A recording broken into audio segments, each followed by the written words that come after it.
He who controls the spice controls the universe. The spice must flow. You done?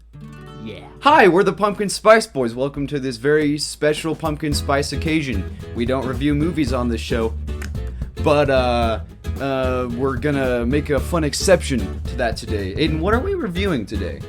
Well, Benjamin, we're reviewing Denis Villeneuve's new adaptation of Frank Herbert's classic book, Dune. Oh my heavens, people have been waiting for this movie for quite some time, I think. And this review. And this review, yep, this is the one. This is the definitive review to go along with the definitive movie. Yes. Now, you might be sitting there thinking, you're stepping outside of your bounds here a little bit, Pumpkin Spice Boys. This is a pumpkin spice show. Dune has nothing to do with pumpkin spice. First off, piss off. You know where you stand. Second off, you're so wrong. You know the spice in Dune? You know the spice in Dune? I know the You've spice read in the Dune. thing. I haven't do. read the book. I just went and saw the movie with Aiden. But yeah, you know the spice. I do know the spice. Well, let me tell you. Here's a little quote from Frank Herbert himself, the author of the Dune novel. And I think this is going to explain everything for you here. Okay. I originally wanted to call the spice that's so frequently mentioned in my hit 1965 sci-fi novel Dune pumpkin spice. Given my intense lust for the good pumpkin-y stuff, it seemed like a more genuine and down-to-earth direction for me to take the novel. House Atreides is given Arrakis by the Emperor. They're the ones given the responsibility of harvesting the pumpkin spice from the sandy dunes of the planet.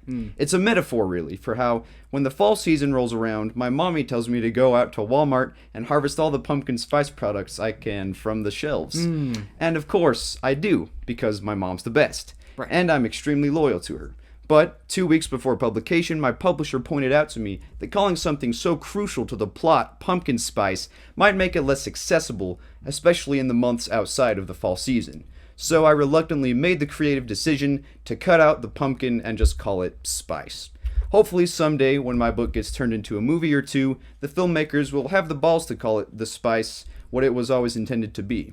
Pumpkin spice. Now, that's a very insightful quote. Yeah, it's from Frank Herbert, 1969. That's 4 years after the book was published in an interview. Wow. So You can tell he's really a brave environmentalist and a really well-spoken individual, and that really carries through that quote. yeah, so that's why we're doing this today. Yes, and before I even knew this quote existed, I just assumed that the spice that was featured in Dune on the planet Arrakis was pumpkin spice. Yeah, I feel like they almost allude to it. Like it's almost in the Absolutely. shadows. It's kind of an innuendo almost the whole time. If you look at the original one, where Kyle MacLachlan, where he is The original film, that is? Yes, the original film, when Kyle MacLachlan of Twin Peaks fame, who plays Paul Atreides, he seems to just eat a big old clump of the stuff, and it looks exactly like the pumpkin spice we have we here. have there. It looks just like a clump of this Looks stuff. just like it, like a clump, kind of like that the clumpy hot chocolate stuff we did in the Swiss Miss episode. Clump or dump. But Remember it's- that one? Yeah, but it's like rolled up and he just pops it in there. Absolutely. Yeah.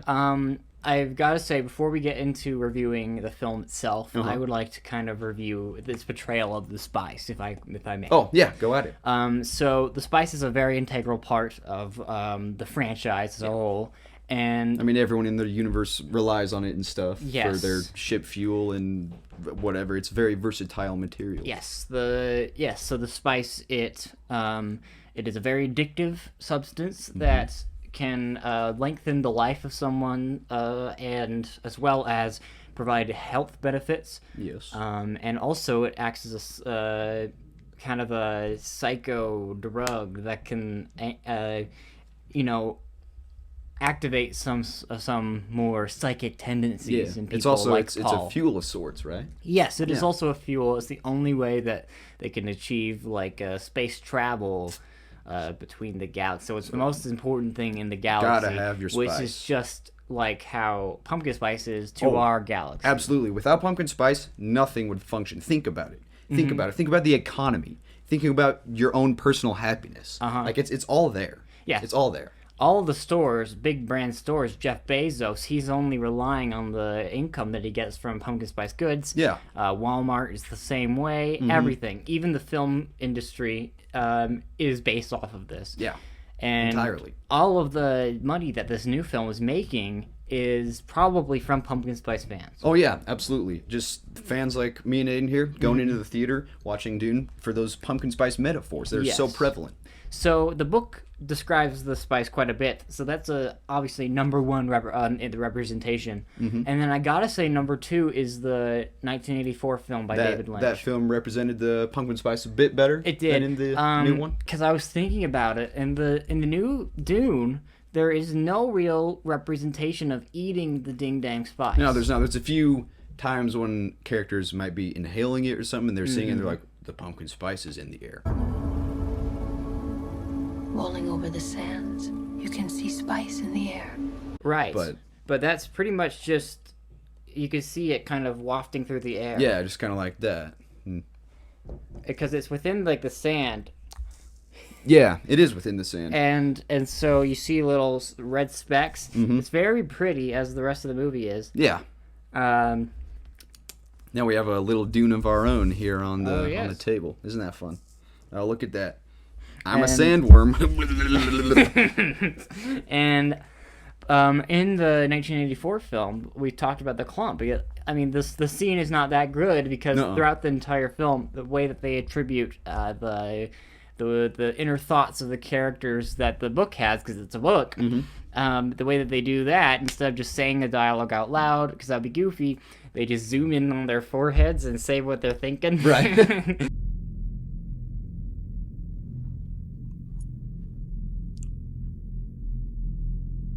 Spice. Which is, I think, a bold decision. I don't see a lot, because a big challenge when you're adapting a book into a movie is how are you going to deal with that stuff that can only be said via reading words. And that's one way to do it. It's bold. David Lynch's decision there is bold. I actually believe that it might have been a studio decision because the movie made no goddamn sense, and so they just zoom in on people's foreheads and explain some stuff. Just, we'll do it in post, zoom in. And so we'd like to go into... Yeah, let's get into what we're here to do today. We're going to review the new film, Dune. Came out not too long ago. So, and I think throughout we're going to take some pure extract to see if we can get some of the visions. Maybe it'll break through the screen like in the classic 80s film. That would be something. Maybe when I taste it, it'll zoom in and you'll hear me going, spice. Maybe. Spice. Oh my god, did you hear that shit? No, I didn't. I think it was in my thoughts. Did you hear it? I think I did. Oh my gosh, that's crazy. Hey, let's get into this. All right. I've got a review here from a certain Brian Hickey on Google.com of the 2021 film Dune. Yes. He says, "It's been a couple of hours since seeing this magnificent movie, and in short, Dune is why we go to theaters, and more so, our reward for patiently waiting in the wings with masks on and nothing else left to watch on demand. The sheer scope of this film is absolutely massive and unlike anything I can compare it to, making it sheer bliss to watch on a big screen." That's what my boy Brian Hickey says on Google. Classic. Yeah. Unfortunate last name, if that truly is his last name. Yeah, that is tough. That's I hope you got through high school, buddy. All right. This is a 1-star review, and it is...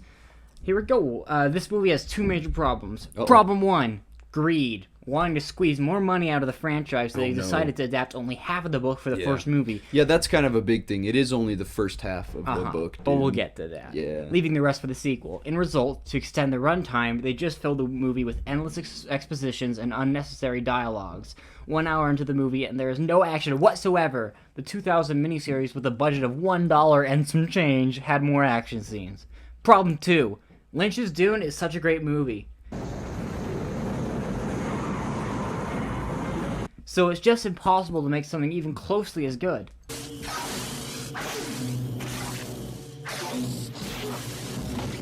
The music alone can produce a hypnotic-like trance, make you feel the epic of the moment.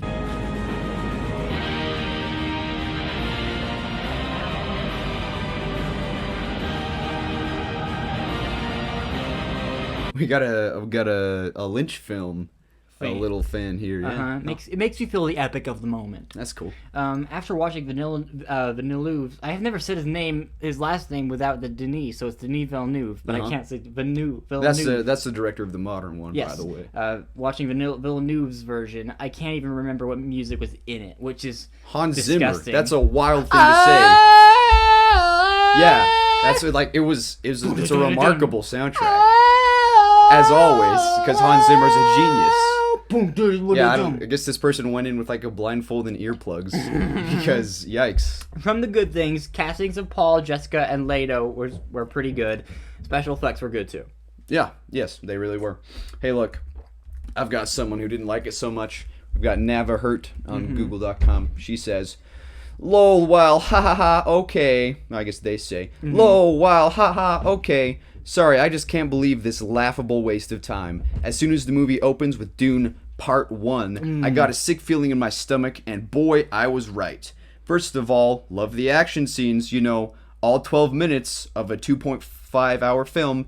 As soon as the action starts, it stop out of nowhere, like a kid hitting the brakes too soon and hard." I'm not sure why it had to be a kid there, just anyone hitting a brakes too. "I'm pretty sure I got whiplash from all the back and forth visions this kid has, like he's tripping balls on some spiritual walkabout." It is true, the main character Paul does have a lot of sand visions throughout the film. I hope I get there. Yeah, so much time wasted on a plot explaining made me feel like they did it on purpose to pad runtime and waste viewer time in the process.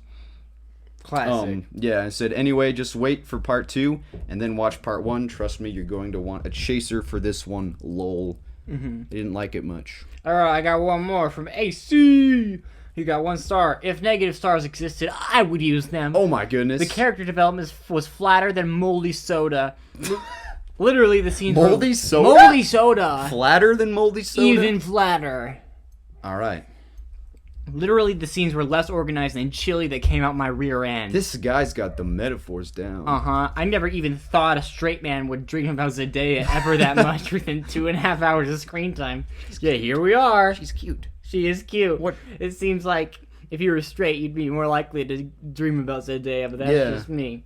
Dune is the absolute pinnacle of terrible movies created in the 21st century. Wow. I'd rather watch the Avatar movie on repeat for the rest of my life than see a second of this absolute cancer. Is this he wants the M. Night Shyamalan Avatar movie that Or he the wants to Blue watch? People. Or the Blue People? No one's quite sure. One of those is pretty good and the other one isn't. You're not prepared for this last one. Alright. And lastly, Paul and his mom were totally doing some spicy things between the scenes, no doubt about it. Okay. Alright. Alright, thanks, buddy. That's... AC! Between the scenes, I think movies, they show you the things... The important stuff. I feel like if him something getting like it on if with his incest mom. is going on, that's pretty important. I think Probably it's going to see show that. you. And also, I think that would have been in the book. And also, I think, no. Yeah. No. Sorry, AC. You got one more, bud? I do. Hey, look, this one's from Gary Hudson. 3 weeks ago, he gave out 1 of 5 stars. Said, "I would say it was in my top 3 worst cinema experiences. Nothing happens the whole 2.5 hours. The acting was good. It has a decent cast. It actually has, like, one of the most stacked casts of all time. But the story and the actual film is amazingly poor. A boy moves from one planet to another. Sorry, a whole planet does to mine, and sand, dust, or spice. Yeah, well said.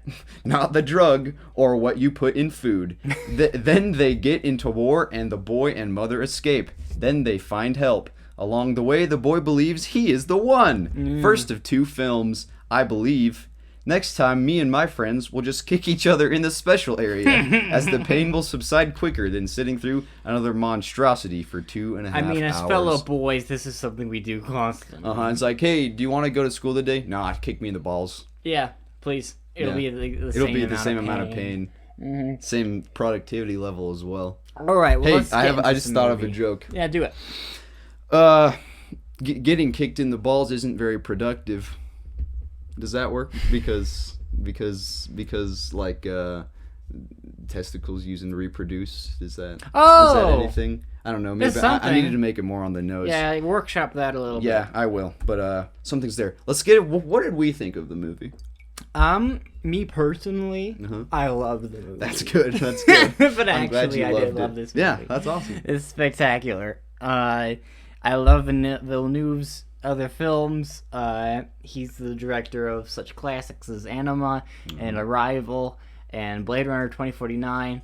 Arrival is one of my favorite movies, like, ever. I love that movie. Cool. And I don't know. So me going into it, I'm a big fan of Villeneuve's work, as well as I liked the book. It didn't click with me the way I wanted it to, but I liked it. It didn't do it for me entirely, but I liked a big good chunk of it. What's your experience with the franchise? My experience with the franchise is absolutely nothing. I knew it was a book, and I knew it was a beefy book at that, and I looked at that beefy book when I saw the trailer. I saw the trailer for this movie a while back, and I said, I might want to read the book, because I like reading books before I go into a movie. I feel like it kind of gives me a more... just a better understanding of the whole world and stuff. But I just never got around to seeing... I never got around to reading the book, and so I went into the movie, and the beginning is a little tough as someone going in not knowing anything about the franchise, just because they're hucking so much exposition and just shoving it down your throat. Like, this is the world. Just like the first opening 20 minutes, you're just like, bring a notepad or something, because there's just a lot of names and events and just a lot of stuff they're throwing at you. But once that's done, you can really focus on like the visuals and the sound, and just it's a good movie. It's a really quality movie. They made it well. It's quite a masterpiece. It's a visual just very spicy, very good. Don't watch it in your house. Go see it in the movies, because you need those big pretty visuals up on the big screen.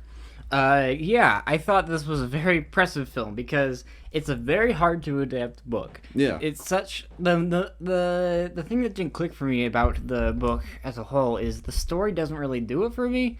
As a whole, I think it's a pretty basic story, as some of the reviews alluded to. It is a chosen one thing. We've seen it before. It's not that grand of a story on its own self. It's all about the world building, and that's the best part of the book, and that's absolutely what works here. And I think that the exposition dump at the beginning is a necessary evil. Yeah, it is. And absolutely. I think that what they do, I watched this a second time, and I did it at my home the second time. But it's a little cheaper that way. Yes, but I was kind of seeing how they introduced the exposition, and it's done in a very sleek way. Yeah. Where I think it's as accessible as it could be, because I watched the David Lynch version. I love David Lynch. He's wonderful. Eraserhead's great. Mulholland Drive is great.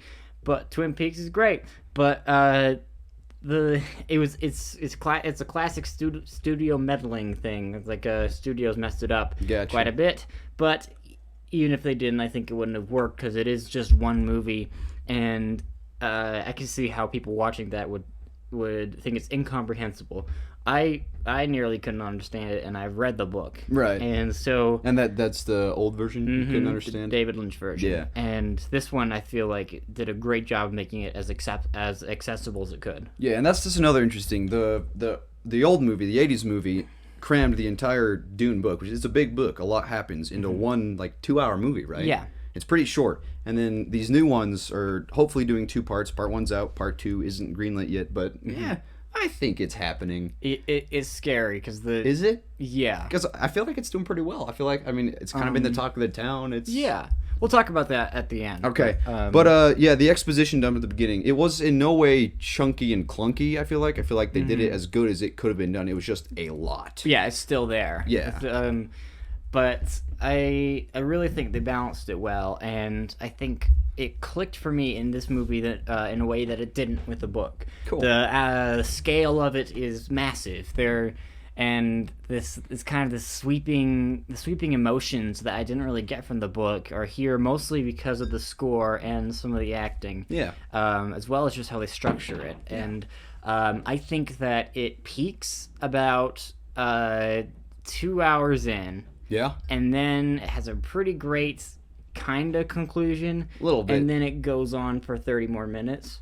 Yeah. I didn't mind it as much, but I could feel it kind of slow to a crawl, which is fine, because they do need to cover both of the books, and to end it that early would be not great, but I can see how this could be 3 very well-paced films. But also, I mean, I'm just from the outside, Denis Villeneuve has put his life into it for the last couple of years, and I imagine that he's tested where to end it and stuff like that as much as possible. I mean, the ending was probably, to be honest, my biggest gripe with the movie is it ends. It feels like you're halfway through the second act of any given movie. It's just the first act took a very long time. Yeah. And then it just pulls you out and you're done. Oh, the movie's over. Hopefully part 2 comes out in a few years because it's so abrupt. Yes.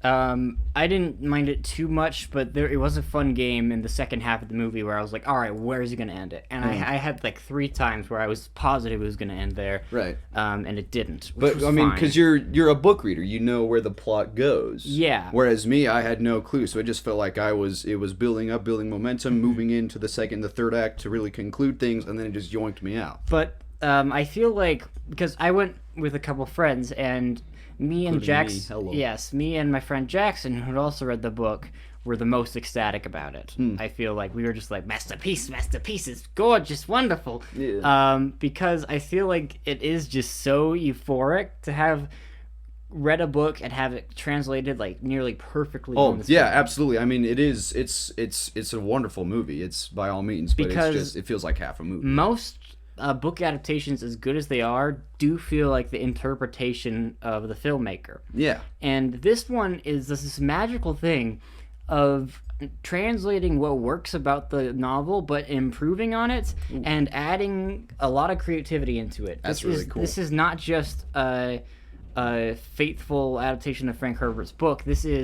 They add a bunch of stuff that's not specified. There are really creative spaceships and how the architecture is done. It's really gorgeous and a lot of creative decisions that really, really work. You just make the world pop out even more. Yes. The Baron, this scary fat man. He's the bad guy. He looks like this in the David Lynch one, and he's disgusting. It's not great to look at. And in this one, he is terrifying. Yeah. There is a certain scene with him and Oscar Isaac that is just... Yeah, it's chilling. Spooky. It's disgusting. Yeah. And just the world building, the visual world building is the best part of it by far. Yeah. These big slabs of concrete everywhere. It's just... well, and the thing, you mentioned this when we got out of the theater, it looks like things people would actually build. Yes. That far in the future. It's so tactile. Yeah. Everything, you feel like you could touch it. It feels like every little mechanism feels like something that's come from people who have actually had to invent that thing and then gone through trial and error, because it just looks so realistic and lived in. Right. It doesn't look like just something someone thought of and then it's like, I'll put it in the movie. It's all very, I don't know. Yes. It's good. It's good. I feel like the other 2 stars of the show are the costumes, which are beautiful, and really they draw on a lot of different cultures. I noticed some medieval influences and a lot of really unique futuristic things. And he says cultures and then names 2 time periods. It's pretty cool. Yeah. Oh. That's egg on my face. Yeah. But I guess we just dump water on ourselves now when we punish it. That one was bad. Sorry. Yeah. But the other star is the music. It's delightful. Yeah, it's so ballsy, and it makes so many bold creative decisions. I think it really fits the world though. Absolutely. There are these beautiful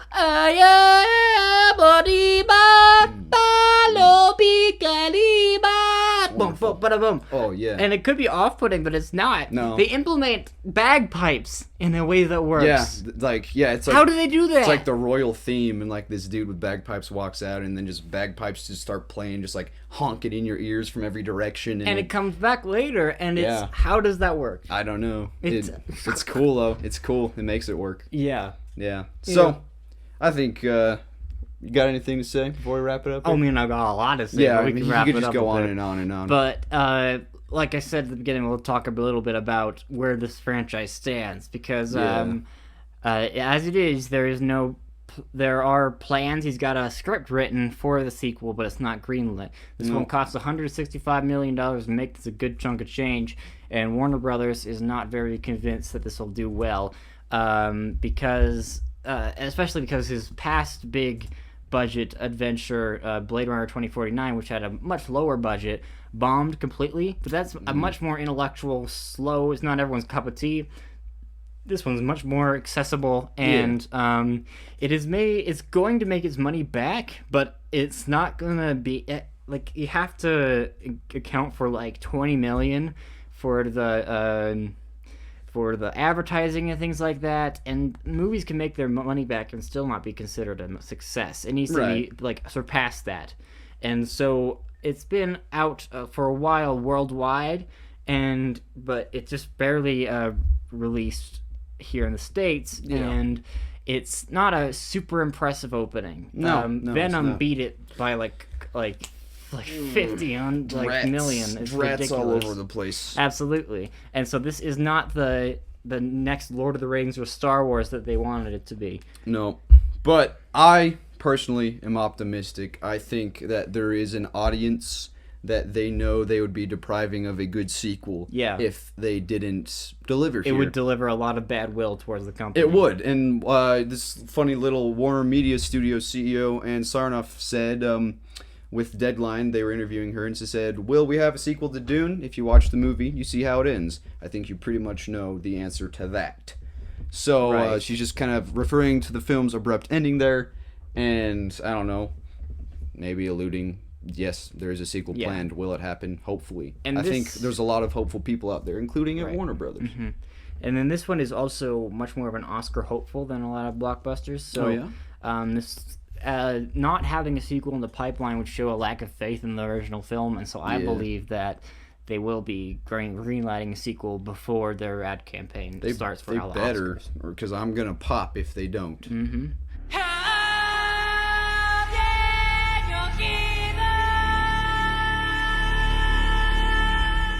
So, Benjamin, have you been taking some of this spice? I haven't. No, I've got the first lick at the beginning, and yeah.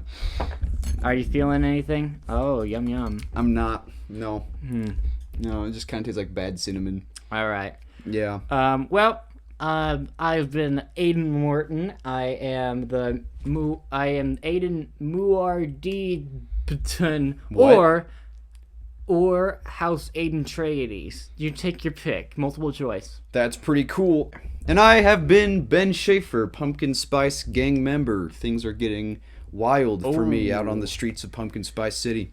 Thanks for watching. Check me out on Deciphering Life. It's my YouTube channel. I really wanted him to be the Benny Gesserit witch, but I guess things don't go my way sometimes. Things don't go your way. That. Yeah. Well, thanks. Let the spice flow and into your mouth. Yeah, I think we just, like, it says one serving is the whole thing, so I think you just kind of need to... Right. All right. Good night, gentlemen.